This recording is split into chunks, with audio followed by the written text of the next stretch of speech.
You can effectively use Wikipedia as a starting point in your research. You will find background information on your topic, useful search terms and phrases, as well as references and links to relevant web content. Let's look at the features in the Wikipedia entry for the October crisis. You can glean additional search terms and phrases that you can use in the library catalog or UNB Libraries article databases. You can also find references that show you what sources inform the claims made in the entry. Many Wikipedia entries include reference lists and further reading suggestions.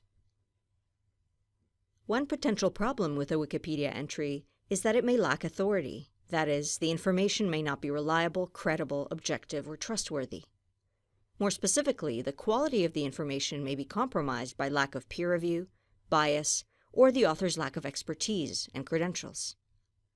There are several ways you can ensure that the information you are using from Wikipedia is authoritative. You can check the View History tab that displays the history of the page's revisions, including the date and time of the edit, the username or IP address of the person who made edits, and a summary of the changes. Also, talk pages allow editors to comment on improvements needed for the entry.